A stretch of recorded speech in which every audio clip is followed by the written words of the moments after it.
Teach you the part two जो है पंचायती राज act का, उसका पार्ट टू मैं पढ़ा रहा हूँ। पार्ट टू की ज़रूरत क्यों पड़ी?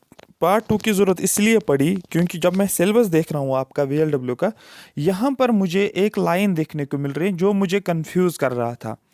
कन्फ्यूजन क्या था? वह बोलो कि सर को ही कन्फ्यूजन हो जाएगा तो हम क्या करेंगे। देखो, इसने लिखा है, VLW की सिलेबस की मैं बात कर रहा हूँ।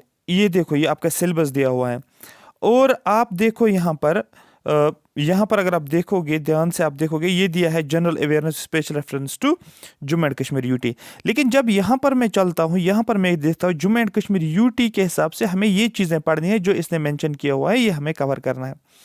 आ रही बात समझ? आने वाले टाइम में 1-2 लेक्चर्स में मैं ये सारा फिनिश करूंगा, सो दैट आपको 5-6 दिन आप रिवाइज करोगे एग्जाम से पहले, क्योंकि आपको 10 का एग्जाम है, तो आप इन 5-6 दिन में इस चीज़ को सारा रिवाइज करोगे। लेकिन जब मैं इस लाइन को देखता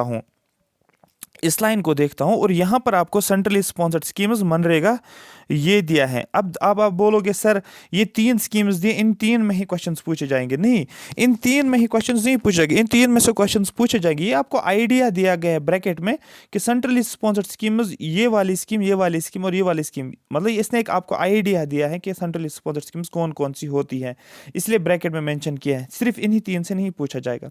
और यहाँ पर पंचायती राज एक्ट और रूल्स, अब ये तो इसने मेंशन नहीं किया क्या ये Jammu and Kashmir Panchayati Raj act 1989 है या अमेंडमेंट है या वो चीज़ है। तो दैट मीन्स यहाँ पर कंफ्यूजन माइंड में आता है, दिमाग में आता है कि हमें कौन सा कवर करना है। तो मैंने आपका एक सेशन दिया है, जो पहला वाला सेशन, यहाँ पर मैंने लिखा है जम्मू कश्मीर पंचायती राज एक्ट जो है 1989 वाला मैंने आपको करवाया है। उसके अमेंडमेंट 2018 का भी मैंने आपको बताया और 2020 में जो चेंज किया गया है वो भी मैंने आपको बता दिया, क्योंकि ये क्वेश्चन छेड़ सकता है। लेकिन हम यहाँ पर इसको और आगे लेकर जा रहे, हम जो है 73rd कॉन्स्टिट्यूशन अमेंडमेंट एक्ट जो चल रहा है, दैट इज 1992 जो पंचायती राज एक्ट है, वो हमें करना पड़ेगा। जो हम सेंट्रल लेवल पे पढ़ते हैं, डिफरेंट कमिटीज़ के बारे में पढ़ते हैं, रिकमेंडेशंस पढ़ते हैं, वो हमें कवर ज़रूर करना है। क्योंकि अगर उसने इस यहाँ से क्वेश्चंस उस तरीके से बनाया ना, तो दैट में आपके 2-3 क्वेश्चंस गलत हो सकते हैं। तो दैट मीन्स हम कोई स्कोप नहीं रख सकते हैं कि हम क्वेश्चंस को गलत करेंगे। तो मैं आपको आगे भी इसको कंप्लीट टॉपिक के तौर पे ही करूंगा। जम्मू एंड कश्मीर वाला पार्ट हमने किया है, आज हम करेंगे इसको 73rd कॉन्स्टिट्यूशन अमेंडमेंट एक्ट। मतलब आपको सीरियसली इस चीज़ को पढ़ना है, क्योंकि ये लाइन आपके सिलेबस के हिसाब से बहुत ज़्यादा इंपॉर्टेंट है, क्योंकि ये हर सिलेबस में ऑल इंडिया लेवल पे होती है और यहाँ से क्वेश्चन इस लाइन में बहुत ज़्यादा बनता है। तो लेट अस स्टार्ट। इसलिए मैंने आपका ये 1-2 मिनट मैंने लिया आपको समझाने के लिए क्यों आपको ये ज़रूरी पढ़ना है, क्योंकि यहाँ पर स्पेसिफिक मेंशन नहीं किया कि जम्मू एंड कश्मीर का है या वो है। तो दैट में हम सारा टॉपिक को ब्रॉडर पर्सपेक्टिव में कवर करेंगे। ठीक है, यहाँ तक समझ आए? अगर अभी तक लाइक नहीं किया तो लाइक और सब्सक्राइब करो। ठीक है, अब यहाँ पर जो हम करेंगे, ये हम पंचायती राज जो टॉप मोस्ट आपके एग्जाम ओरिएंटेड है, वो यहाँ पर हम रिवाइज करवाएंगे। Panchayati raj means rural local self government. Panchayati raj का मतलब क्या होता है? रूरल लेवल पे, रूरल का मतलब होता है जो हम विलेज की बात करेंगे। Local self government, local level पे हम सेल्फ गवर्नमेंट की बात करते हैं। ये पंचायत राज का मतलब होता है। Panchayati raj has been established in all states of India through state laws. Panchayati raj को इस्टेब्लिश किया गया है जितने भी इंडिया में स्टेट्स हैं, उन सभी स्टेट्स में। और किसके ज़रिए से? आपको बोलना है स्टेट लॉज के ज़रिए से। स्टेट लॉज बनाए गए हैं और फिर स्टेट्स ने, अलग अलग स्टेट्स ने अपने अपने स्टेट्स में पंचायती राज को इस्टेब्लिश किया है। ठीक है, अगर हम आगे चलते हैं, हम इवोल्यूशन की बात करेंगे, पंचायत राज एक्ट की इवोल्यूशन की बात करेंगे, तो हम आगे देखेंगे कैसे इवॉल्व होगा। सबसे पहले एक कमेटी हम पढ़ रहे हैं जिसको बोलते हैं बलवंत राय मेहता कमेटी। डायरेक्ट आपका क्वेश्चन बनता है, established in 1957। Balwant Rai Mehta committee की इस्टेब्लिशमेंट कब हुई है? आपको बोला 1957 में। To examine working of community development program. इसको क्या काम दिया गया है? जो भी काम था कम्युनिटी डेवलपमेंट प्रोग्राम का, उसका एग्जामिन करना। जो भी उस टाइम पे कम्युनिटी डेवलपमेंट प्रोग्राम बनाया गया था 1952 में, वो किस तरीके से काम कर, उन सभी चीज़ों को देखना। ये किसका काम था? ये बलवंत राय मेहता कमेटी को इस्टेब्लिश किया गया। And national extension service, JKSSB कैसे क्वेश्चन पूछेगा? आपको क्वेश्चन पूछेगा कम्युनिटी डेवलपमेंट प्रोग्राम को कब लाया गया है? 1952 में। और नेशनल एक्सटेंशन सर्विस कब का है? आपको 1953 में। आपको पूछा जाएगा बलवंत राय मेहता कमेटी की एस्टेब्लिशमेंट कब हुई है? आपको बोलना 1957 में। क्वेश्चन पूछा जाएगा बलवंत राय मेहता कमेटी का काम क्या होता है? एग्जामिन करना जो भी कम्युनिटी डेवलपमेंट प्रोग्राम और नेशनल एक्सटेंशन सर्विस का काम होता है। Committee submitted its report in November 1957। अब यही बलवंत राय मेहता कमेटी जो है, committee submitted its report in November 1957। Committee ने रिपोर्ट को सबमिट कब किया है? नवंबर 1957 में। और कुछ रिकमेंडेशंस दी गई हैं। क्वेश्चन आपका बनेगा बलवंत राय मेहता कमेटी की कौन कौन सी रिकमेंडेशंस है? बलवंत राय मेहता कमेटी के हिसाब से इसने बोला establishment of 3 tyre panchayat raj system. इसने बोला पंचायत राज सिस्टम हमें बनाना है, लेकिन 3 टायर। एक टायर हो गया आपका जो रहेगा ग्राम पंचायत। ग्राम पंचायत कहाँ रहेगा? विलेजेस में। दूसरा क्या रहेगा? पंचायत समिति। पंचायत समिति कहाँ पर रहेगा? ब्लॉक में। तीसरा रहेगा जिला परिषद। जिला परिषद कहाँ पर रहेगा? डिस्ट्रिक्ट लेवल में। तो यहाँ पर ग्राम पंचायत रहेगा विलेज लेवल पे, उसके बाद पंचायत समिति रहेगा आपको कहाँ पर? ब्लॉक लेवल पे। और आपका पर रहेगा जिला परिषद कहाँ पर रहेगा? डिस्ट्रिक्ट लेवल पे रहेगा। Village panchayat should have directly elected representative. जो भी विलेज पंचायत हैं, ठीक है, उसमें जो रिप्रेजेंटेटिव्स रहेंगे वो कहाँ से आएंगे? डायरेक्टली इलेक्ट करना पड़ेगा जो भी विलेज पंचायत में, ठीक है। जो ग्राम पंचायत मैंने बात की है, यहाँ पर क्या होगा? विलेज में जो भी रिप्रेजेंटेटिव्स आएंगे वो डायरेक्टली इलेक्टेड होंगे। जो पंचायत समिति है, मतलब जो ब्लॉक लेवल पे हैं, और जिला परिषद जो डिस्ट्रिक्ट लेवल पे है, वहाँ के जितने भी लोग होंगे, मतलब जो भी रिप्रेजेंटेटिव्स होंगे, वो इनडायरेक्टली इलेक्ट किए जाएंगे। डायरेक्ट आपका क्वेश्चन बनता है विलेज पंचायत में रिप्रेजेंटेटिव्स को कैसे इलेक्ट किया जाता है? आपको बोलना डायरेक्टली। और ब्लॉक लेवल और डिस्ट्रिक्ट लेवल पे कैसे किया जाता है? आपको बोलना indirectly. All planning and development activities should be interested to their these bodies. जो भी प्लानिंग और डेवलपमेंट की अगर हम बात करेंगे, ये दिया जाता है इन बॉडीज को। मतलब किसको? पंचायत समिति को, ठीक है, ग्राम पंचायत को या जिला परिषद को। सारी प्लानिंग और डेवलपमेंटल एक्टिविटीज उनको दी जाती है। पंचायत समिति should be an executive body. Direct question बनता है इस बलवंत राय मेहता कमेटी से कि पंचायत समिति जो है ये एक एग्जीक्यूटिव बॉडी के तौर पे रोल करेगा।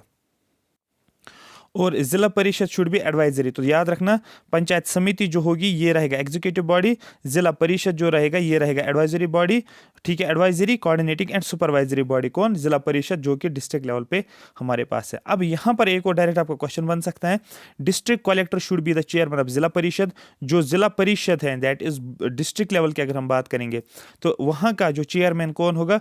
वो होगा डीसी, जिसको आप डिस्ट्रिक्ट कलेक्टर के नाम से जानते हो, ठीक है। यहां पर क्या बोला गया है? Provide genuine transfer of power. अब इस बलवंत राय मेहता कमेटी ने बोला कि आपको genuine transfer of power, power को ट्रांसफर करना पड़ेगा इन बॉडीज को। कौन कौन सी बॉडी को? जिला परिषद, ठीक है, पंचायत समिति और ग्राम पंचायत को। इनको आपको क्या करना पड़ेगा? ट्रांसफर ऑफ पावर करना पड़ेगा और रिसोर्सेज भी इनको प्रोवाइड करना पड़ेगा। System should be evolve to further effect devolution of authority in future. आगे फ्यूचर में भी आपको क्या करना पड़ेगा? आपको और भी अथॉरिटीज प्रोवाइड करनी पड़ेगी। अब ये बलवंत राय मेहता कमेटी, देखो बलवंत राय मेहता 3 वर्ड्स है ना, तो आप याद रखोगे 3 टायर्स इसने बात की है, ठीक है, याद रखने के लिए। The Balwant Rai Mehta committee recommendations were accepted by. इस ये जो रिकमेंडेशंस इसने दी है, इसको एक्सेप्ट किसने किया? आपको बोला नेशनल डेवलपमेंट काउंसिल, एनडीसी ने इसको क्या किया है? एक्सेप्ट किया है, ठीक है। कब? 1958 में। तो 1957 में इसने रिकमेंडेशन दी है और 1958 में नेशनल डेवलपमेंट काउंसिल ने इसको एक्सेप्ट किया है। The council allowed states to implement the panchayat raj system, ठीक है। जो हमारे पास काउंसिल होता है ये अलाउड करता है स्टेट्स को to implement the panchayat raj system, कि हमें क्या करना पड़ेगा? पंचायत राज सिस्टम को इम्प्लीमेंट करना है by modifying it to the suit of their needs, their own needs, but keeping the same basic principle, ठीक है। जो हमारे पास होता है नेशनल डेवलपमेंट काउंसिल, इस नेशनल डेवलपमेंट काउंसिल ने क्या बोला?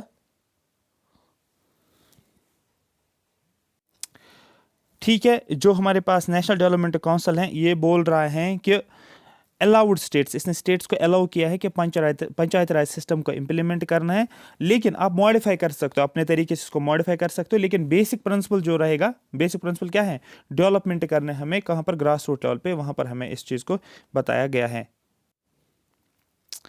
ठीक है। राजस्थान इस्टेब्लिश्ड फर्स्ट पंचायती राज इन नागपुर। राजस्थान ने क्या किया है? इसने इस्टेब्लिश किया है सबसे पहले पंचायती राज को इस्टेब्लिश राजस्थान ने किया है। अब क्वेश्चन बनेगा किस डिस्ट्रिक्ट में? आपको बोला नागौर डिस्ट्रिक्ट में, डायरेक्ट बन सकता है ये क्वेश्चन, इसको गलत नहीं करना है। The system was different from state to state. और ये जो पंचायत राज सिस्टम ये स्टेट टू स्टेट वेरी कर रहा था, किसी में 2 टायर, किसी में 3 टायर। मेरी बात समझ आ रही है? सम स्टेट्स लाइक राजस्थान ने अडॉप्ट किया 3 टायर सिस्टम। क्वेश्चन बनेगा जब पंचायत राज इस्टेब्लिश किया है राजस्थान ने, और कितने टीयर्स में? आपको बोला 3 टायर में। While others like Tamil Nadu adopt 2 tier system. Tamil Nadu ने बोला हमें 2 टीयर चाहिए, वेस्ट बंगाल ने बोला हमें 4 टीयर चाहिए, तो उन्होंने 4 टीयर सिस्टम को अडॉप्ट किया हुआ है।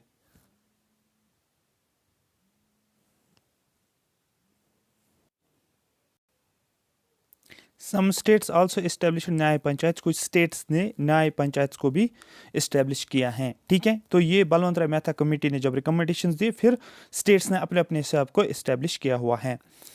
ठीक है, अब यहाँ पर अगर देखोगे कि जो हमारे पास since 1960s several other study teams groups and committees are established. उसके बाद 1960s से बहुत सारी टीम्स या ग्रुप्स या कमिटीज जो है उसको इस्टेब्लिश किया गया है to examine the various aspects of the system, कि जो हम पंचायत राज सिस्टम बना रहे हैं उसके डिफरेंट एस्पेक्ट्स को स्टडी किया गया है।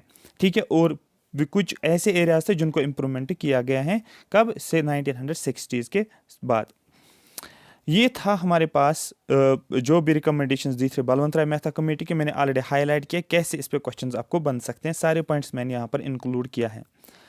अगर आप नेक्स्ट हम बात करेंगे तो नेक्स्ट हमारे पास रहेगा अशोक मेहता कमेटी। अब क्वेश्चन कैसे बनेगा, अशोक मेहता, देखो अशोक और मेहता दो यहाँ पर हैं, एक अशोक है दूसरा मेहता, याद रखना ये इसने बात की है 2 टायर सिस्टम की, इसने बात की है, यहाँ पर लिखा भी गया है 3 tier system should be replaced with 2 tier system.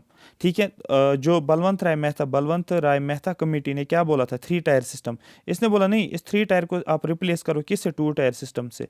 वो 2 टायर में कौन कौन सा रहेगा फिर, एक रहेगा जिला परिषद, दूसरा रहेगा मंडल पंचायत। क्या रहेगा, मंडल पंचायत। इसने यहाँ पर ये ग्राम पंचायत उनकी बात नहीं की, इसने बात की है जिला परिषद और मंडल पंचायत। ठीक है, consist of groups of village. अब इस मंडल पंचायत में क्या रहेंगे, विलेज के ग्रुप्स बनाए जाएंगे और उस मंडल पंचायत में रखा जाएगा।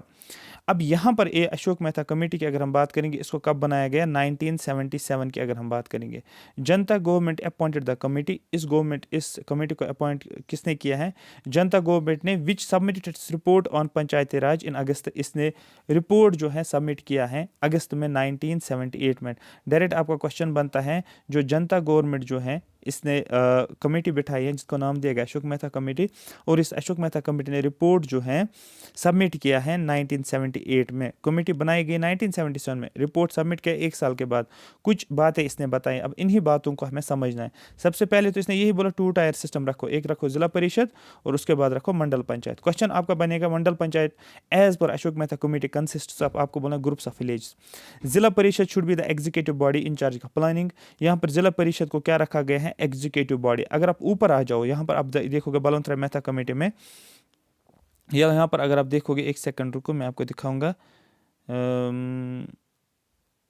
हाँ, यहाँ पर आप देखोगे, यहाँ पर पंचायत समिति को एग्जीक्यूटिव बॉडी बनाया गया था, लेकिन जिला परिषद क्या था, advisory, coordinating and supervisory body. Comparison करना बहुत ज़्यादा ज़रूरी है, सो दैट आप कंफ्यूज नहीं हो जाओगे।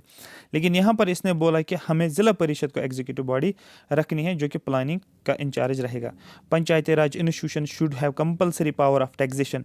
पंचायती राज इंस्टीट्यूशन को टैक्सेशन का पावर दिया जाएगा, कंपलसरी रखना। ठीक है, कंपलसरी पावर दिए गए टैक्सेशन के रिलेटेड, तो ये आपको याद रखना होगा। Regular social audits by district level agencies, regular basis पे ऑडिट्स होने चाहिए, so that to ensure expenditure of funds, हमें पता चलेगा expenditure of funds for allotted issues, जो भी इश्यूज हैं उनके रिलेटेड जो भी फंड्स हम दे रहे हैं उनको देखना, ये सारे इनके रिलेटेड ऑडिट्स भी रखे गए हैं रेगुलर बेसिस पे। अब इसने न्याय पंचायत के बारे में क्या बोला, न्याय panchayat should be kept separate, जो भी न्याय पंचायत है इनको सेपरेट रखो, हेडेड बाय ए क्वालिफाइड जज। और न्याय पंचायत को मिक्स नहीं करो, इसको सेपरेट एक बॉडी बना लो और उसमें एक हेड रखो आप जो क्वालिफाइड जज होगा। Seats for schedule caste and schedule tribe should be reserved on the base of population. यहाँ पर देखो बलवंत राय मेहता कमेटी में मैंने रिजर्वेशन की बात नहीं की, लेकिन अशोक मेहता कमेटी में मैंने क्या किया, अशोक मेहता कमेटी है ये, और इसमें मैंने शेड्यूल कास्ट और शेड्यूल ट्राइब्स के लिए सीट्स को ये किया गया है, क्या बोलते हैं इसको, रिजर्व रखा गया है। लेकिन सीट्स को रिजर्व तो रखा गया किस बेस पे, आपको बोला सर पॉपुलेशन के बेसिस पे। ठीक है, voluntary agency should play a wider role in strengthening the system. कुछ एजेंसीज भी आप बना सकते हो जो कि वॉलेंट्री बेसिस पे काम करेंगे, जो कि इस सिस्टम का, पंचायत राज सिस्टम का रोल जो है वो बढ़ा सकते हैं। Minister of the state, minister in the state council of minister, जो हमारे पास स्टेट काउंसिल ऑफ मिनिस्टर्स, उसमें जो भी मिनिस्टर होगा should be appoint for panchayat raj. That mean panchayat raj के लिए आपको एक मिनिस्ट्री भी रखनी पड़ेगी स्टेट लेवल में। Panchayat raj must be accorded with the constitutional recognition, और पंचायत राज को हमें कॉन्स्टिट्यूशनल रिकॉग्निशन भी देना है, मतलब हमें क्या करना है, एक एक्ट बनाना पड़ेगा। ठीक है, जिससे हम क्या कर सकते हैं, एक कॉन्स्टिट्यूशनल रिकॉग्निशन दिया जाएगा, आर्टिकल्स को ऐड करना पड़ेगा। No action was taken since Janata government collapsed soon, क्योंकि इसको जनता गवर्नमेंट ने इसको अपॉइंट किया था, इसमें इस कमेटी ने जो भी रिकमेंडेशन दी थी कोई एक्शन नहीं लिया गया, क्योंकि जनता गवर्नमेंट ही फिर क्या होगी, कोलैप्स हो गई और ये ख़त्म होगी गवर्नमेंट। फिर एक कमेटी आती है जिसको बोलते हैं GVK राव कमेटी। आपको डायरेक्ट पूछा जाए पहले, सबसे पहले कौन आई थी, आपको बोला बलवंत राय मेहता कमेटी। उसके बाद सेकंड में आपको याद रखना अशोक मेहता कमेटी। थर्ड आपको याद रखना है GVK, ये कमेटी आपको याद रखना है। Appointed by planning commission, direct question बनेगा इस कमेटी को अपॉइंट किसने किया, आपको बोला प्लानिंग कमीशन। कब किया है, आपको बोला 1985 में। छोटा सा क्वेश्चन है, डायरेक्ट बनता है। इसने भी कुछ बातें बताई हैं कि क्या करना चाहिए। जिला परिषद जो है, जो डिस्ट्रिक्ट लेवल पे क्या मैंने बात की है, should be a pivotal importance for decentralisation power. Main role जो है जिला परिषद को दिया जाएगा, ठीक है, जो कि decentralisation of power. Decentralisation of power का मतलब क्या होता है, पावर्स को डिस्ट्रीब्यूट करना, उसको बोलते हैं decentralisation of power. Panchayati Raj institution should be given more power, Panchayati Raj institutions को ज़्यादा पावर दिया जाएगा टू प्लान डेवलपमेंट के लिए। Some planning function should be transferred from state to district, कुछ फंक्शंस जो हैं प्लानिंग के रिलेटेड वो स्टेट से डिस्ट्रिक्ट्स में भी डिस्ट्रीब्यूट किया जाए। Post of district development commissioner, जो DDC होगा, वो पोस्ट जो रहेगा शुड बी क्रिएटेड, उसको क्रिएट किया जाएगा। बोला गया है कि एक पोस्ट का आप क्रिएट करो जिस पोस्ट को नाम रखोगे डिस्ट्रिक्ट डेवलपमेंट कमिश्नर। इसको क्रिएट करोगे to act as a CEO of Zila Parishad, ये CEO रहेगा Zila Parishad. In-charge of all developmental department district, जितने भी डेवलपमेंटल डिपार्टमेंट डिस्ट्रिक्ट के अंदर होंगे उसका इंचार्ज रहेगा यही district development commissioner. Elections to the panchayat Raj institution should be held regular, इसने बोला इलेक्शंस करने चाहिए हमें। तो ये इसके कुछ की पॉइंट्स से जो एग्जाम ओरिएंटेड हैं। फिर एक और कमेटी, सबसे पहले फिर से मैं रिपीट करता हूँ, बलवंत राय मेहता कमेटी, फिर अशोक मेहता कमेटी, GVK, और उसके बाद LMV। तो BAGL बागल आप याद रखोगे, आपको सीधे पता चलेगा क्या क्या बात की गई है। अपॉइंटेड इन 1986, इसको भी अपॉइंट किया गया 1986। अगर यहाँ पर ऊपर देखोगे इसको अपॉइंट कब किया गया, 1985 में, ईजिली याद होगा 1985 में। उसके बाद इसको रखोगे 1986 में, इसको याद रखोगे। कुछ रिकमेंडेशंस रखी गई है, पंचायत राज institution should be constitutionally recognised, इसने भी बात की है कि पंचायत राज इंस्टीट्यूशंस को कॉन्स्टिट्यूशनल रिकॉग्निशन देना चाहिए। तो यहाँ पर भी बात की गई है पंचायत राज इंस्टीट्यूशंस की कॉन्स्टिट्यूशनल रिकॉग्निशन। ये देखो आप यहाँ पर भी बात की गई है। यहाँ पर जो आपको अशोक मेहता कमेटी ने भी यही बात बोली कि हमें कॉन्स्टिट्यूशनल रिकॉग्निशन देना चाहिए पंचायत राज इंस्टीट्यूशंस को। उसके बाद एक नया chapter should be added, a new chapter should be added in the constitution for this purpose. एक नया चैप्टर आप ऐड करो कॉन्स्टिट्यूशन के अंदर, किस पर्पज के लिए, इस पंचायत राज इंस्टीट्यूशंस के related. Constitutional provision should be made to ensure regular free and fair elections to the panchayat institutions.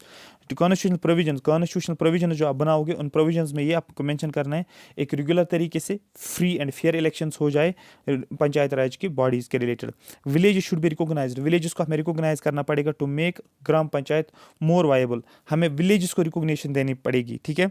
Highlight the important of gram sabha, इसने ग्राम सभा की इंपॉर्टेंस को हाईलाइट किया कि ग्राम सभा विलेज लेवल पे इसने ज़्यादा बात की है। Village panchayat should be have more resource, और विलेज पंचायत में आप ज़्यादा से ज़्यादा रिसोर्सेज रखो। Judicial tribunal should be setup in each state, her state में जुडिशल सेटअप्स ट्रिब्यूनल्स को सेटअप करना है। टू एजुकेट कंट्रोवर्सीज, ठीक है, कंट्रोवर्सीज रिगार्डिंग इलेक्शन, जो भी इलेक्शंस होंगे पंचायत राज इंस्टीट्यूशन के जो इलेक्शंस होंगे, अगर कोई भी कंट्रोवर्सीज हैं रिगार्डिंग इलेक्शंस तो उसके लिए एक उन डिस्प्यूट्स को रिजॉल्व भी करना। अब डिस्प्यूट्स को रिजॉल्व कैसे करोगे, एक ट्रिब्यूनल रखोगे, उस ट्रिब्यूनल का नाम क्या रखा जाएगा, जुडिशल ट्रिब्यूनल। तो क्वेश्चन बनेगा जुडिशल ट्रिब्यूनल की बात किसने की है, आपको बोलना है ये बात की है LMV संघवी कमेटी ने। एक और कमेटी है, क्योंकि आपका डायरेक्ट क्वेश्चन बन सकता है कमेटी से, थंगॉन कमेटी। इसको इस्टेब्लिश कब किया गया है, 1988 में। इसने भी कुछ बातें बताई हैं। इसकी पहली बात क्या थी, panchayat raj should be given constitutional recognition, इसने भी यही बात की है।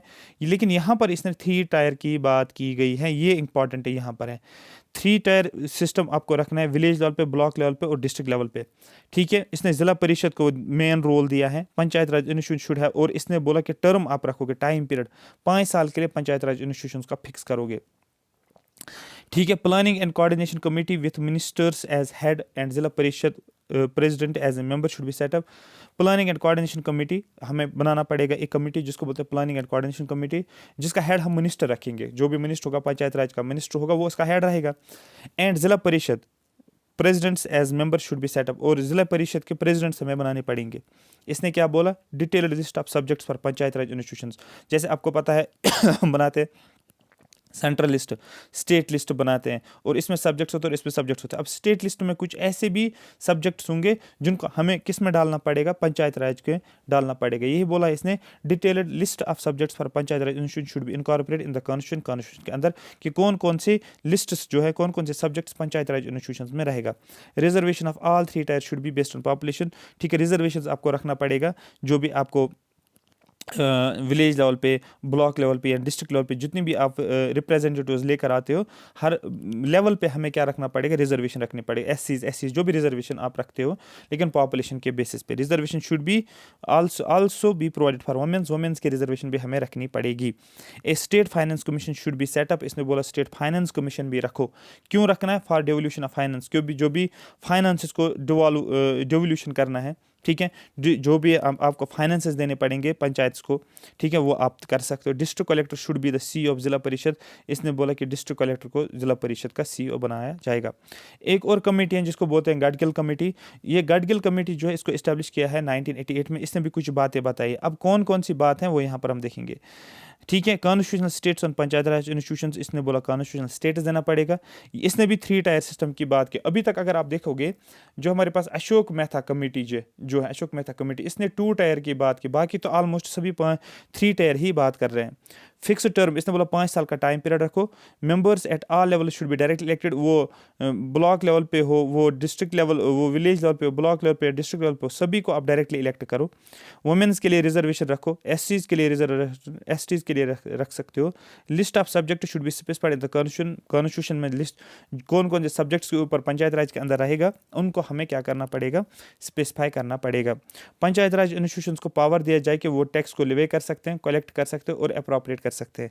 स्टेट फाइनेंस कमीशन को इस्टेब्लिश करना जरूरी है। इसने बोला स्टेट इलेक्शन कमीशन को भी आप बना सकते हो सो दैट वो इलेक्शंस को कंडक्ट कर सके। ये इसकी बात है।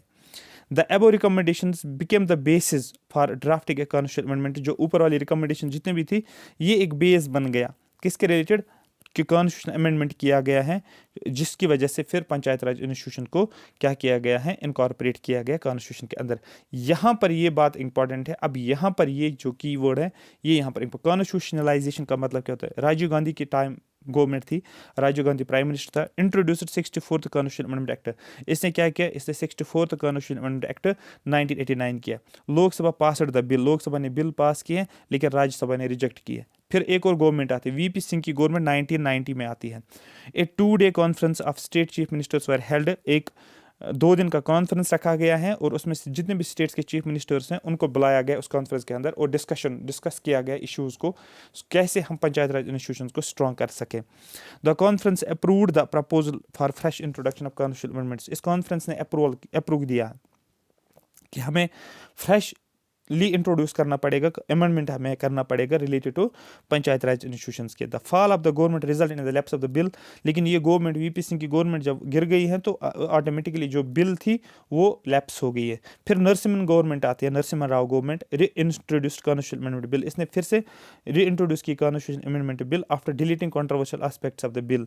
कब ये किया इसने, 1991 में। अब यहाँ पर देखो the bill was finally passed, तो क्वेश्चन डायरेक्ट बनेगा ऐसी कौन सी गवर्नमेंट है जिसने पंचायत राज इंस्टीट्यूशंस के बिल को पास किया है। आपको बोला नरसिम्हन गवर्नमेंट ने, Narasimha Rao. The bill was finally pass, finally bill को पास किया गया और ये कौन सा अमेंडमेंट बन गया लास्ट पे, 73rd constitution amendment act. Direct question बनेगा, मुझे गट फीलिंग आ रही है डायरेक्ट आपका बन सकता है पंचायत राज में अगर छेड़ेगा वो 73rd कॉन्स्टिट्यूशन अमेंडमेंट एक्ट, क्योंकि इसी एक्ट के जरिए से क्या होता है, कॉन्स्टिट्यूशनल रिकॉग्निशन दिया जाता है पंचायत राज को, और ये कब होता है, 1992 में। अब ये जो है ये वैलिड है, मतलब वैलिड इन द सेंस कि इस हिसाब से अब हमारे पंचायत राज इंस्टीट्यूशन चल रहे हैं जितने भी स्टेट्स हैं। कौन सा, 73rd अमेंडमेंट एक्ट ऑफ 1992 का। इसमें क्या किया गया है, अब इसमें किस किस चीज़ को ऐड किया गया, act added a new part 9th of the constitution. अब जो है 73rd अमेंडमेंट एक्ट किया गया, एक सबसे पहला काम ये किया गया, पार्ट 9 को ऐड किया गया, पार्ट 9 इंट्रोड्यूस किया गया है, ठीक है। और इस पार्ट का 9 का नाम क्या दिया गया, द पंचायत्स। कौन कौन सा आर्टिकल को इंट्रोड्यूस किया गया है इस पार्ट 9 में, आर्टिकल 243 से लेकर 243 ओह तक, याद रखना 243 से लेकर 243 ओह। क्वेश्चन आपका डायरेक्ट बनेगा पंचायत राज के रिलेटेड कौन कौन से आर्टिकल्स हैं, आपको बोला डायरेक्ट आर्टिकल 243। अगर उसने बोला रेंज, आपको बोला 243 से लेकर 243 ओह तक, मतलब 243 ए बी सी डी हर एक जो आर्टिकल है वो इसमें इंट्रोड्यूस किया गया है। और क्या ऐड किया गया है, also added a new 11th schedule. देखो पार्ट जो है पी आपको 9 किया गया ऐड, ठीक है, और शेड्यूल जो है वो ऐड किया गया, 11th शेड्यूल ऐड किया गया। The act gives shape to article 40 which direct states to establish panchayat. और यहाँ पर आर्टिकल 40 की जो गांधी जी ने बताया था कि हमें लोकल सेल्फ गवर्नमेंट होनी चाहिए, पंचायती राज होना चाहिए, पंचायत बनानी चाहिए। तो इस एक्ट के ज़रिए से, किस एक्ट के ज़रिए, 73rd कॉन्स्टिट्यूशनल अमेंडमेंट एक्ट के ज़रिए से इसने एक शेप दी है। किसको शेप दी है? आर्टिकल 40 को शेप दी है, जो डायरेक्ट करता है स्टेट्स को डायरेक्शंस देता है कि आप पंचायत को इस्टेब्लिश करो। Gives constitutional status to the Panchayati Raj institution. किसने? इसी 73rd कॉन्स्टिट्यूशनल अमेंडमेंट एक्ट ने एक स्टेटस दिया है, कॉन्स्टिट्यूशनल स्टेटस दिया है पंचायती राज इंस्टीट्यूशंस को। Provisions of the act can be grouped into, अब जो भी एक्ट पास किया गया इसमें जो भी प्रोविजंस रखे गए, दो टाइप्स के प्रोविजंस, एक कंपलसरी और दूसरा वॉलेंटरी प्रोविजंस रखे गए। कुछ सब्जेक्ट्स ऐसे होंगे जो कंपलसरी है और कुछ ऐसे हैं जो वॉलेंटरली आप अडॉप्ट कर सकते हो, ठीक है। Compulsory provisions must be incorporated by the states. Compulsory ये है कि ये तो कंपलसरी है, ये तो ज़रूरी करना पड़ेगा। जैसे बोलते हैं ना, ये क्वेश्चंस जो हैं, कुछ क्वेश्चंस ऐसे होते हैं जो कंपलसरी होते हैं। जब आप आंसर्स लिखते हो 5 में से 4 कंपलसरी, ये तो करना ही पड़ेगा। इस तरीके से कुछ प्रोविजंस ऐसे जो इनकॉर्पोरेट करना पड़ेगा स्टेट्स को in the laws creating Panchayat Raj institution, जो भी पंचायत राज इंस्टीट्यूशन क्रिएट करते हैं। कुछ वॉलेंटरली होते हैं, वेल वॉलेंटरी प्रोविजंस में be include at the description of the states की अपनी मर्जी है, कोई स्टेट कर भी सकता है, नहीं भी कर सकता है। बट कुछ प्रोविजंस रखे गए जो कंपलसरी हैं, जो सभी स्टेट्स को पंचायत राज इंस्टीट्यूशन में डालना पड़ेगा। कुछ साइलेंट फीचर्स की हम बात करेंगे, जैसे कि बात की गई है ग्राम सभा। किसकी? 73rd कॉन्स्टिट्यूशनल अमेंडमेंट में ग्राम सभा। अब यहाँ पर डायरेक्ट क्वेश्चन बनता है, the act makes gram sabha consist of a registered voter. Gram sabha किसको बोला जाता है? जो भी रजिस्टर्ड वोटर्स होते हैं एक एरिया में, एक विलेज के अंदर बोल सकते हैं, एक एरिया में, ठीक है, उसको बोलते हैं हम gram sabha. Its power and functions are to be determined by the state legislature. अब इस ग्राम सभा का काम या पावर क्या होगा आपको बोलना है, जो स्टेट लेजिस्लेचर डिसाइड कर सकता है। 3 टायर सिस्टम इस 70, देखो ये बलवंत राय मेहता कमेटी में नहीं बोल रहा हूँ, बलवंत राय मेहता कमेटी ने बोला था 3 टायर सिस्टम, ये मैं उसकी बात नहीं कर रहा हूँ। यहाँ पर मैं 73rd अमेंडमेंट की बात कर रहा हूँ। 73rd अमेंडमेंट ने भी बोला 3 टायर रखो आप, आ रही बात समझ? 3 tier system institutions provided at village, intermediate and district level. Institutions का विलेज लेवल पे रखो, इंटरमीडिएट का मतलब ब्लॉक लेवल पे रखो, और आप डिस्ट्रिक्ट लेवल पे रखोगे, इंस्टीट्यूशंस बना लोगे। किसके रिलेटेड? पंचायती राज के related. States having less than 20 lakh population, वो स्टेट जिनमें पॉपुलेशन 20 लाख से कम है, अरे बात समझ, 20 लाख से कम है, मे स्किप द इंटरमीडिएट लेवल। तो वो इंटरमीडिएट लेवल नहीं रख सकते, वो सिर्फ एट द विलेज लेवल और डिस्ट्रिक्ट लेवल पे रख सकते हैं। इंटरमीडिएट लेवल जो है उसको मिस कर सकते हैं उन एरियाज में, उन स्टेट्स में जहां पर पॉपुलेशन 20 लाख से कम है। इलेक्शंस कैसे होंगे फिर, और चेयरपर्सन जो चेयरमैन कैसे बनाया जाएगा, इलेक्शंस मेंबर्स कैसे रहेंगे, किसके? पंचायत राज इंस्टीट्यूशन में आपको विलेज लेवल पे, ब्लॉक लेवल पे या डिस्ट्रिक्ट लेवल पे आपको रिप्रेजेंटेटिव्स भी चाहिए। अब उनको कैसे इलेक्ट करोगे वो हमें देखना है। Members at all the levels are directly elected. जो भी मेंबर्स होंगे, वो विलेज लेवल की बात करो, वो डिस्ट्रिक्ट लेवल की बात करो, वो ब्लॉक लेवल की बात करो, जितने भी मेंबर्स हैं उनको आप डायरेक्टली इलेक्ट करोगे। सबसे पहला पॉइंट ही है। अब देखो यहाँ पर, लेकिन जो चेयरपर्सन है, मतलब चेयरमैन कहाँ पर? इंटरमीडिएट लेवल का मतलब ब्लॉक लेवल, और जो चेयरमैन आपका रहेगा डिस्ट्रिक्ट लेवल पे। देखो ये चेयरमैन की बात करो, chairman of intermediate and district level will be indirectly elected, उनको इनडायरेक्टली इलेक्ट करना है। जो भी मेंबर्स होंगे, वो मेंबर्स आप ब्लॉक लेवल, विलेज लेवल की बात करो, वो आप ब्लॉक लेवल की बात करो या आप डिस्ट्रिक्ट लेवल की बात करो, मेंबर्स जो होते हैं वो डायरेक्ट इलेक्शंस हो जाएंगे। लेकिन चेयरमैन अगर बनाना होगा तो चेयरमैन जो होगा इंटरमीडिएट लेवल या ब्लॉक लेवल, और दूसरा डिस्ट्रिक्ट लेवल पे, वो आप इनडायरेक्टली इलेक्ट करोगे। लेकिन क्वेश्चन बनेगा सर फिर विलेज लेवल की बात यहाँ पर करेंगे तो विलेज लेवल का चेयरमैन कौन रहेगा? चेयरपर्सन जो है या चेयरमैन जो होगा विलेज लेवल का, shall be elected as state legislature determine, जो स्टेट लेजिस्लेचर डिसाइड करेगा। आ रही बात समझ? क्लियर होगा ये वाला पॉइंट? यहाँ पर थोड़ा सा इस पर आपको फोकस रखना है। क्या सीट्स रिजर्वेशन की बात की गई है 73rd अमेंडमेंट में? यस सर, उसकी बात की गई है। क्या किया गया है? Reservation of seats, reservation based on population. Seats को रिजर्व आपको रखना पड़ेगा एससी पॉपुलेशन के लिए और एसटी के लिए। किसके बेसिस पे? आपको बोला पॉपुलेशन के बेसिस, जिसकी जितनी पॉपुलेशन है उस हिसाब से आप सीट्स को रिजर्व रखोगे। तीनों लेवल पे, विलेज लेवल पे भी, ब्लॉक लेवल पे भी और स्टेट, तीनों लेवल्स पे आपको सीट्स को रिजर्व रखना पड़ेगा पॉपुलेशन के बेसिस पे। State legislature to provide reservation in the office of the chairperson, ठीक है। State legislature to provide reservation, state legislature क्या करेगा? ये रिजर्वेशन प्रोवाइड करेगा किन के ऑफिस में? चेयरपर्सन के ऑफिस में। यहां तक करियर बात समझ आ रही है?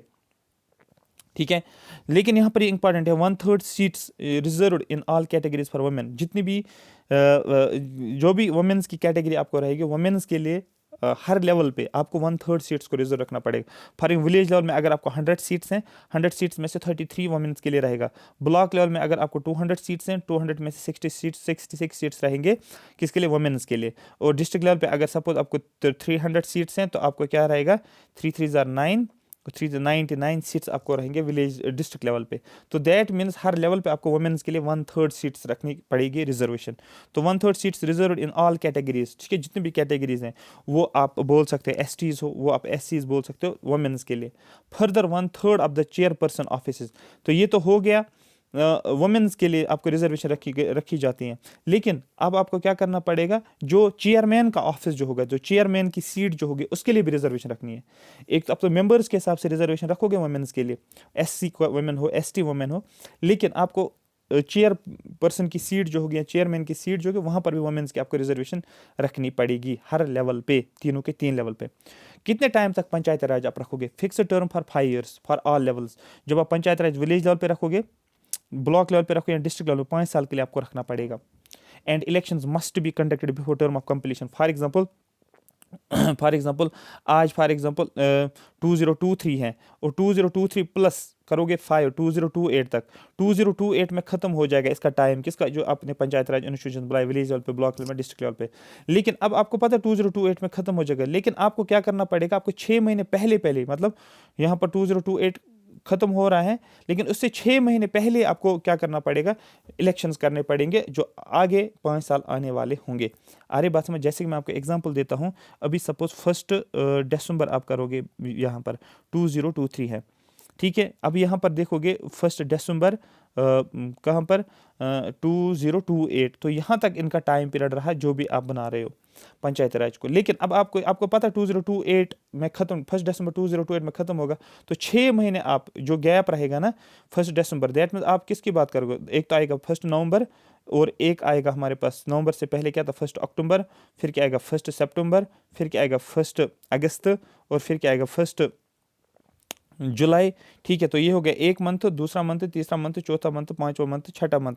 इन 6 महीने के अंदर अंदर हमें क्या करना पड़ेगा, हमें इलेक्शंस करने पड़ेगी विद इन 6 मंथ्स। आ रही बात समझ, ठीक है।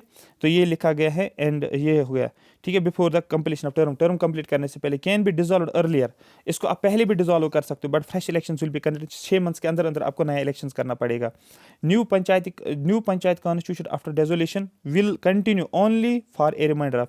फॉर एग्जाम्पल अगर आपने 2023 और 2028 तक इनका टाइम पीरियड है, लेकिन 2023 तक से लेकर 2026 तक for example panchayat Raj institution चला, लेकिन अब इसको 2026 में डिजॉल्व किया गया, खत्म किया गया, डिजॉल्व किया गया, फिर बचा कितना, 2 साल। अब यहाँ पर जब 2026 में नया इलेक्शन करोगे, वो जो इलेक्शन हो जाएगा फिर उनको कितना टाइम मिलेगा, उनको 5 साल नहीं मिलेगा, उनको 2 साल ही मिलेगा। जो रिमेनिंग टर्म होता है उतने सालों के लिए वो रहेगा, यही लिखा गया है।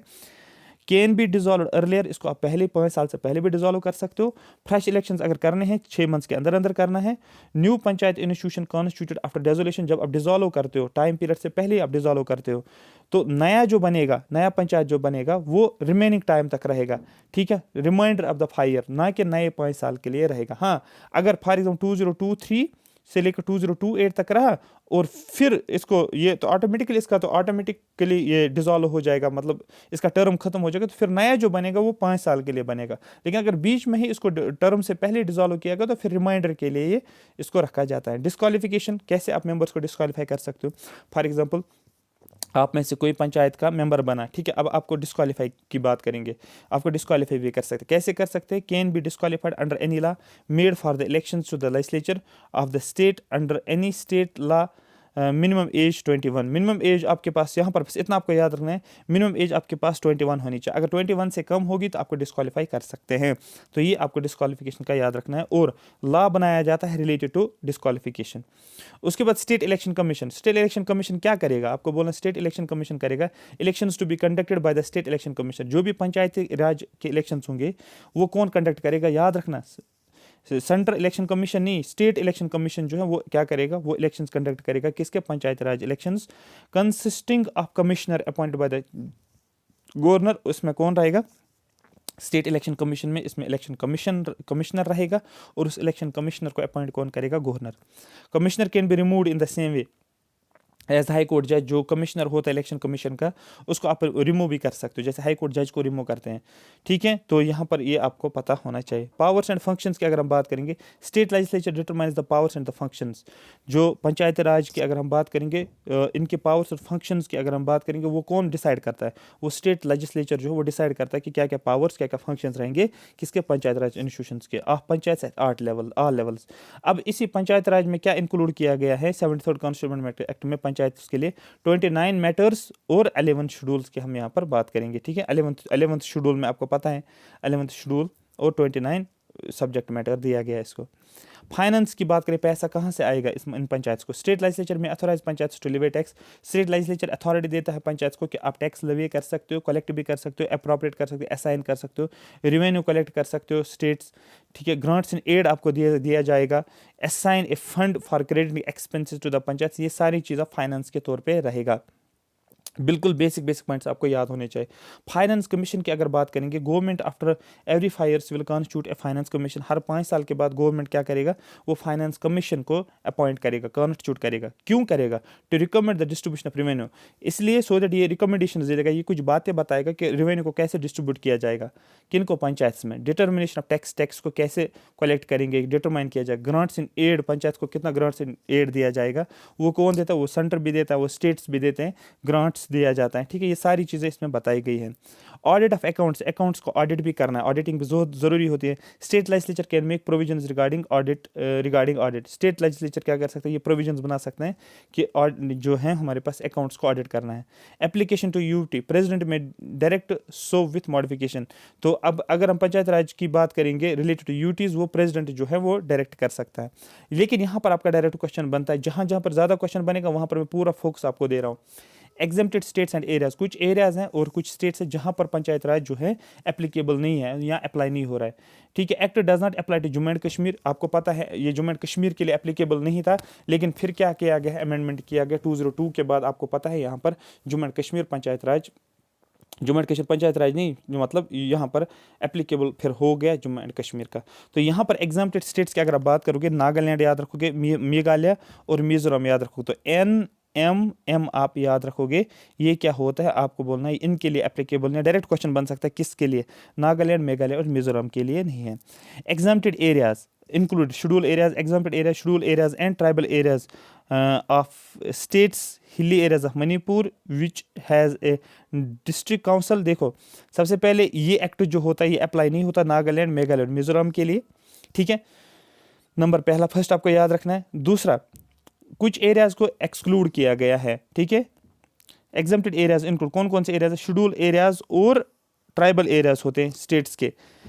जो भी जितने भी स्टेट्स हैं उनके शेड्यूल एरियाज और उनके ट्राइबल एरिया, जितने भी स्टेट्स हैं जहाँ पर भी शेड्यूल एरिया होगा और जहाँ पर भी ट्राइबल एरिया होगा उस स्टेट के अंदर, वहाँ पर ये एक्ट्स पास एप्लीकेबल नहीं होते। कौन से वाले?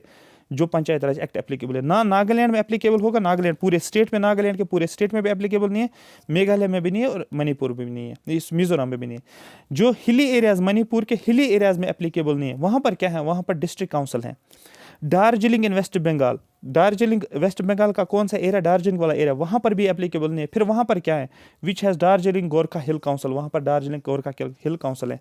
पार्लियामेंट में extend to the act to the schedule and tribal areas of the states, parliament कर सकता है इनको एक्सटेंड, शेड्यूल और ट्राइबल एरियाज, जो भी स्टेट्स और ट्राइबल एरियाज, जो स्टेट्स में जो भी ट्राइबल और शेड्यूल एरियाज होते हैं, पार्लियामेंट ये कर सकता है कि उसको एक्सटेंड कर सकता है, एप्लीकेबल बना सकता है कि पंचायत राज हो। बट अभी ये ट्राइबल एरियाज जो भी स्टेट्स के होते हैं या जो भी शेड्यूल एरिया स्टेट्स के होते हैं उनके लिए एप्लीकेबल नहीं है। डायरेक्ट आपका क्वेश्चन बन सकता है। जुडिशरी का इंटरफेरेंस रहेगा इसमें या नहीं, ये देखेंगे। Judiciary is barred from interfering in any electoral matter of panchayat. अगर कोई भी पंचायत इलेक्शंस होते हैं, जुडिशरी का कोई रोल नहीं रहता, वो इंटरफेयर नहीं कर सकता है। मेरी बात समझ आ रही है? और जो भी डिलिमिटेशन हम करते हैं, कॉन्स्टिट्यूएंसीज को डिलिमिट करते हैं, डिलिमिटेशन प्रोसेस जब हम करते हैं, जुडिशरी का उसमें कोई भी रोल नहीं रहता, डायरेक्ट क्वेश्चन बनता है। 11th शेड्यूल आपको पता है, 11th शेड्यूल को ऐड किया गया। इसमें कुछ प्रोविजंस है जो कंपलसरी, जो स्टेट्स को रखना ही पड़ेगा एज पर 73rd constitution act. Organisation of gram panchayat and village और ग्रुप ऑफ विलेज, आपको क्या करना पड़ेगा? आपको ग्राम पंचायत, ग्राम सभा को ऑर्गेनाइज करना पड़ेगा विलेजेस में या ग्रुप्स ऑफ विलेज में। ये जरूरी आपको करना है, हर एक स्टेट को करना है। 3 टायर आपको पंचायत में रखना है, 3 टायर सिस्टम आपको रखना पड़ेगा। आपको जितने भी लेवल्स हैं आपको डायरेक्ट इलेक्शंस करना पड़ेगा, ठीक है। इनडायरेक्ट इलेक्शंस चेयरपर्सन के लिए आपको इनडायरेक्ट इलेक्शंस करने पड़ेंगे। इंटरमीडिएट और डिस्ट्रिक्ट लेवल पे मैंने आपको पहले बोला जो भी हमारे पास जितने भी लेवल्स हैं उनमें आपको डायरेक्ट इलेक्शंस करने पड़ेंगे मेंबर्स के लिए, लेकिन चेयरपर्सन के लिए आपको इनडायरेक्ट इलेक्शंस करने पड़ेंगे सिर्फ इंटरमीडिएट और डिस्ट्रिक्ट लेवल पे। 21 ईयर ऑफ मिनिमम एज होनी चाहिए अगर आप इलेक्शंस लड़ते हो फॉर पंचायत के लिए, तो आपके लिए एज मिनिमम रखी गई है 21। अगर 21 नहीं है तो आप डिस्क्वालीफाई हो जाओगे। रिजर्वेशन सीट्स को रिजर्व रखना पड़ेगा एससीज के लिए, जितने भी लेवल्स हैं ब्लॉक लेवल हो डिस्ट्रिक्ट लेवल हो या आपके पास विलेज लेवल हो, आपको एससीज और एसटीज के लिए सीट्स रिजर्व रखनी है। 1/3 सीट को रिजर्व रखना पड़ेगा जितने भी लेवल्स हैं वुमेन्स के लिए। टाइम आपको रखना पड़ेगा जो भी पंचायत राज इंस्टीट्यूशंस आप बनाओगे 5 साल का टेन्योर रहेगा। फ्रेश इलेक्शंस आपको करना पड़ेगा जब भी आप डिसॉल्व करोगे इसको, उससे 6 मंथ्स के अंदर अंदर आपको क्या करना पड़ेगा, ठीक है, आपको फ्रेश इलेक्शंस करने पड़ेंगे। Establishment of state election commission, आपको स्टेट इलेक्शन कमीशन रखना पड़ेगा, हर स्टेट को रखना पड़ेगा। कॉन्स्टिट्यूशन ऑफ फाइनेंस कमीशन भी रखना पड़ेगा। ये इंपॉर्टेंट है, ये क्रक्स है आपका हर एक एग्जाम इसका पंचायत राज इंस्टीट्यूशन। वॉलंटरली प्रोविजंस की अगर हम बात करेंगे, जो स्टेट चाहे तो रख सकते हैं, नहीं चाहेंगे तो कोई दिक्कत नहीं है। गिविंग रिप्रेजेंटेशन टू एमपीज, आप एमपीज को रिप्रेजेंटेशन दे सकते हो। Members of state legislatures at different levels in their constituencies, आप मेंबर्स ऑफ स्टेट लेजिस्लेचर को डिफरेंट लेवल्स पे रख सकते हो। रिजर्वेशन ओबीसीज के लिए, यहाँ पर ये इंपॉर्टेंट है, ओबीसीज के लिए आपको वॉलंटरली प्रोविजन, आप ओबीसीज के लिए रिजर्वेशन रख सकते हो, नहीं भी रख सकते हो, आपको अपनी मर्जी है। Granting autonomous power to panchayat, आप ऑटोनोमस पावर दे सकते हो, नहीं भी दे सकते, आपको अपनी मर्जी है। डेवल्यूशन ऑफ पावर को डिवॉल्व करना है। And allowing all or some of 29 function list in 11th schedule to be performed by panchayat, जितने भी पंचायत के अंदर शेड्यूल ये रखे गए हैं, सब्जेक्ट्स रखे गए हैं, ठीक है, उन सभी सब्जेक्ट्स को आप अलाउ कर सकते हो या आप थोड़ा ही सब्जेक्ट्स को अलाउ कर सकते हो पंचायत से। Granting financial power to the panchayat, आप फाइनेंशियल पावर दे दो या नहीं दे दो, ये आपको वॉलंटरली प्रोविजंस हैं। लेकिन यहाँ पर इसको कंप्लीट टॉपिक आपका इससे हो रहा है कि पीसा एक्ट जो हो 1996, याद रखना 1996 का एक्सटेंशन एक्ट, इसको बोलते हैं panchayat extension scheduled area act, panchayat extension and scheduled area act. यहाँ पर ये पूछा जाता है, इसको एक्सटेंशन एक्ट के नाम से भी जाना जाता है। डायरेक्ट आपका क्वेश्चन बनेगा आया कब ये एक्ट 1996, क्योंकि पंचायती राज के साथ ही रिलेटेड है। यहाँ पर ध्यान रखोगे provisions of the part 9th, मतलब जो हमने पार्ट 9th ऐड किया है पंचायत के रिलेटेड इन 73rd कॉन्स्टिट्यूशन अमेंडमेंट एक्ट, उसमें कुछ प्रोविजंस हैं जो भी अपने पार्ट 9th बनाए हैं ना, उसमें कुछ बातें बताई गई है, ठीक है, जो पंचायत के रिलेटेड है, उन्हीं के बारे में बताया जा रहा है। Provisions of part 9th related to the panchayat, जो पंचायत के रिलेटेड है, are not applicable to 5th schedule areas, ये एप्लीकेबल 5th शेड्यूल एरियाज के लिए नहीं है। मतलब अब क्वेश्चन बनेगा सर 5th शेड्यूल एरियाज में कौन कौन से एरियाज आ रहे हैं, वो हम आगे देखेंगे। तो दैट मीन्स क्वेश्चन आपका बनेगा जो भी 73rd कॉन्स्टिट्यूशन अमेंडमेंट एक्ट में हमने पार्ट 9th को ऐड किया है रिलेटेड टू पंचायत, उसमें जो भी बातें बताई गई है वो एप्लीकेबल किसके लिए नहीं है, आपको बोलना 5th शेड्यूल एरियाज के लिए एप्लीकेबल नहीं है। लेकिन पार्लियामेंट के पास पावर है, but parliament has power to extend the same through the law, parliament कानून बना सकता है, लॉ बना सकता है और फिर उन 5th शेड्यूल एरियाज के लिए एप्लीकेबल कर सकता है। लेकिन जब हम ये लॉ पढ़ते हैं इस लॉ के हिसाब से, मतलब कौन सा लॉ, पीसा एक्ट जब हम पढ़ते हैं तो पीसा एक्ट के हिसाब से देखते हैं कि इन एरियाज के लिए 5th शेड्यूल एरियाज के लिए एप्लीकेबल नहीं है। अंडर दिस प्रोविजन, ये जो प्रोविजंस दिए गए हैं, parliament enacted the provisions of the panchayat, तो फिर इन स्टेट्स के लिए क्या रहेगा, इन 5th शेड्यूल एरियाज के लिए अगर पंचायत जो हमारे पास प्रोविजंस हैं पार्ट 9th में वो अगर एप्लीकेबल इन एरियाज के लिए नहीं है, तो फिर क्या इनके लिए क्या एप्लीकेबल है, तो उसी के रिलेटेड क्या किया गया, पार्लियामेंट ने कुछ प्रोविजंस बनाए हैं, ठीक है, provisions of the panchayat extension to the schedule areas 1996। फिर पार्लियामेंट ने बोला नहीं, हम एक एक्ट पास करें जिसको बोलते हैं पीसा एक्ट। अब इस पीसा एक्ट के जरिए से क्या होगा, at present 10 states have 5th schedule areas, 10 states हैं इंडिया के अंदर जिसमें ऐसे एरियाज है जिनको जो 5th शेड्यूल एरियाज कंसिडर किया जाता है। The act extended provisions related to panchayat Raj in part 9th with certain modification, ये एक्ट जो हैं, ठीक है, कौन सा act, Panchayat Raj act applicable है इनके लिए, लेकिन कुछ मॉडिफिकेशन कुछ चेंजेस किए गए, पंचायत राज एक्ट को बनाया गया है। The act extended the provisions, कौन सा एक्ट, जो हमारे पंचायत राज एक्ट जो हैं उसमें जो भी प्रोविजंस हैं वो पंचायत के रिलेटेड है, जो पंचायत के रिलेटेड है वो एप्लीकेबल हैं किन के लिए, इन एरियाज के, लेकिन कुछ चेंजेस करने पड़ेंगे हमें, तभी एप्लीकेबल रहेगा किसके लिए, पार्ट 9th के लिए, तभी इस पीसा एक्ट को लाया गया है। आपको कुछ मॉडिफिकेशन करना पड़ेगा, modification the act allow Panchayati Raj institutions to be established in these areas, ये जो पीसा एक्ट ने अलो किया है पंचायती राज इंस्टीट्यूशंस को, पीसा एक्ट को अलो किया गया है पंचायत राज इंस्टीट्यूशन को अलाउ किया गया है टू बी इस्टेब्लिश्ड, इन इंस्टीट्यूशन को हमें इस्टेब्लिश करना है इन एरियाज के अंदर without hampering the local traditions. ठीक है, आप पंचायत राज इंस्टीट्यूशंस को एप्लीकेबल बना लो, ठीक है, किन एरियाज के लिए, फिफ्थ शेड्यूल एरियाज के लिए, लेकिन लोकल ट्रेडिशंस पे कोई इफेक्ट नहीं पड़ना चाहिए। जो भी लोकल एरियाज जो है, लोकल ट्रेडिशंस होते हैं, लोगों के कुछ कस्टम्स होते हैं, ठीक है, उनको कोई भी दिक्कत नहीं आनी चाहिए। दैट मीन्स आपको कुछ मॉडिफिकेशंस करनी पड़ेगी। Gram sabha has been given additional importance, यहाँ पर ग्राम सभा को ज़्यादा इंपॉर्टेंस दी गई है इन एरियाज़ में। With responsibility of protecting local customs, gram sabha जो भी लोकल कस्टम्स होते हैं, जो भी ट्रेडिशंस होती हैं, उनको प्रोटेक्ट करना। जैसे कि वहाँ पर फॉरेस्ट की बात करेंगे, लोग प्रे करते हैं फॉरेस्ट्स को तो, या ट्रीज़ को, तो वहाँ पर उन पर दिक्कत नहीं आनी चाहिए, उनको काटना नहीं है, मतलब ऐसी ऐसी चीज़ें होती है। And powers to approve all the plans and projects to be implement at the village level. तो that means in fifth schedule areas में इस एक्ट को एप्लीकेबल बनाना, पंचायत राज को एप्लीकेबल बनाने के लिए मॉडिफिकेशंस की गई है। दैट मीन्स वो सारे पावर्स ग्राम सभा को दिया गया है। आई होप मेरी बात आपको समझ आ रही होगी। तो यहाँ पर आपका डायरेक्ट एक क्वेश्चन बनेगा JKS अगर छेड़ेगा इस क्वेश्चन को, पीएसए एक्ट कब लाया गया, आपको बोला पीएसए एक्ट का फुल फॉर्म पता होना चाहिए, लाया गया 1996 में, और ये किस एरिया के लिए एप्लीकेबल, पंचायती राज जो है पार्ट 9 किन किन एरियाज के लिए एप्लीकेबल नहीं है, फिफ्थ शेड्यूल एरियाज के लिए एप्लीकेबल नहीं है। फिर फिफ्थ शेड्यूल एरियाज में कौन कौन से, कितने स्टेट्स में फिफ्थ शेड्यूल एरियाज है, 10 स्टेट्स में फिफ्थ शेड्यूल एरियाज है, और फिर फिफ्थ शेड्यूल एरियाज में अगर पार्ट 9 के प्रोविजंस एप्लीकेबल नहीं है फिर क्या है, तो इनके लिए मॉडिफिकेशंस की गई है, और उन मॉडिफिकेशंस के रिलेटेड क्या बनाया गया, पीसा एक्ट बनाया गया है। आई होप मेरी बात आपको समझ आ रही होगी। तो ये आपका कंप्लीट हो गया, क्योंकि मैं चाहता हूँ कि आप इसको पढ़ो, क्योंकि अगर उसने यहाँ से क्वेश्चंस बनाए तो आप इजीली क्वेश्चन को हैंडल फिर कर सकते हो। आपको सिर्फ कीवर्ड्स ही याद रखने और एक ऑर्डर में याद रखना है, जो मैं हाईलाइट पोर्शन किया उसको नज़र देनी है। क्वेश्चन अगर प्रैक्टिस करोगे वो ज़्यादा अच्छा हो जाएगा, फिर आपको माइंड में बैठेगा कि किस कमेटी ने कौन कौन सी बात बताई है। Thank you so much for watching में। अगर आपको सेशन अच्छा लगा कमेंट सेक्शन में मेंशन करोगे, यस सर हमें क्लियर हो गया, और आपका पंचायत राज भी अच्छे डिटेल में कवर हो गया, और आप जो है आराम से प्रिपरेशन कर सकते हो। ठीक है, नेक्स्ट जो रहेगा जम्मू एंड कश्मीर के रिलेटेड रहेगा, आपके जो आपको नो यूर डिस्ट्रिक्ट्स के बारे में 2-3 क्वेश्चंस पूछे जाते तो उनको हम कवर कर लेंगे। Thank you so much for watching me.